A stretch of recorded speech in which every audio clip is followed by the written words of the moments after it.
Yes, given data and return standard deviation and beta கொடுத்துட்டாங்க. Display rate கொடுத்துட்டாங்க.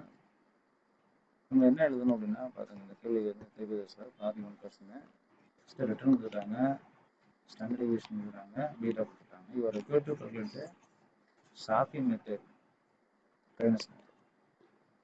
சரி, ஷாப்பிங் மெத்தட்னா என்ன, ட்ரெயினஸ் மெத்தட் என்ன? ஷாப்பிங் மெத்தட்னா என்ன? Risk free return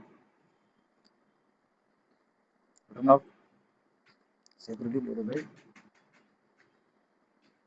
standard deviation. Return of security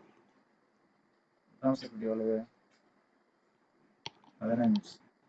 risk free 6 divided by standard deviation 7. இதுதான் ஆன்சர். 5/6 9/7 எவ்வளோங்க? 9/7 1.29. 9/7 9/7 1.29 இதான் வந்து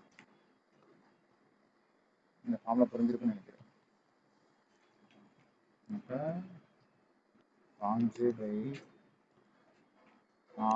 by 7 9/7. ஸோ அப்படியே இந்த ஆன்சர் வந்துடும். ஷார்ட்டிங் மெத்தட் என்னன்னு பார்த்தீங்கன்னா, சரி ஷார்ட்டிங் மெத்தட் முடிஞ்சிடும். இப்போ ரேங்கிங் கொடுக்குங்க, எது ஃபஸ்ட் ரேங்க் செகண்ட் ரேங்க். இப்போ வந்து ரிட்டர்ன் பொறுத்த வரைக்கும் எது ஃபஸ்ட்னா சி ஃபஸ்ட்டுன்னு சொல்லுவாங்க. இப்போ 1.6 இதுதான் அதிகமாக இருக்குங்க. ஸோ அதனால் ரேங்கிங் இதுதான் பெஸ்ட்டு. 1.6 அடுத்து 1.29 அப்படி இந்த ரேங்கிங் கொடுக்குறாங்க. இந்த ட்ரெயினர் ரேஷியோ என்ன சொல்கிறாங்க அப்படின்னா, தட் இஸ் சேம் கான்செப்ட் தான். ஆர்எஃப் சரி return of security minus return of security minus return of risk divided by beta. இப்போ 5/6 divided by beta என்னன்னு பார்த்தீங்கன்னா 1.25 9/1.25 அப்போ 9/1.25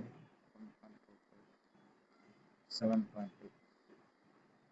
அப்போ இதில் அதிகம் பார்த்தீங்கன்னா ஃபஸ்ட்டு பி, அடுத்தது ஏ, அடுத்தது இ ரேங்க். அப்போ ஷார்ட்டி ரேஷியோ டோட்டல் ரிஸ்க் வந்து standard deviation diversification best C. Treynor ரேஷியோனா ஒன்லி பீட்டா மட்டும் எடுத்துக்கணும், அவ்வளோதான் கான்செப்ட். Very simple. இப்போ ரேஷியோ முக்கியம். அப்போ ரேஷியோ வந்து ரிஸ்க் ஆஃப் போர்ட்ஃபோலியோ சரி ரிட்டர்ன் ஆஃப் போர்ட்ஃபோலியோ அந்த risk return divided by SD. அடுத்தது return of portfolio risk return divided by beta. இந்த ரெண்டு தான் முக்கியமானது. தேங்க்யூ.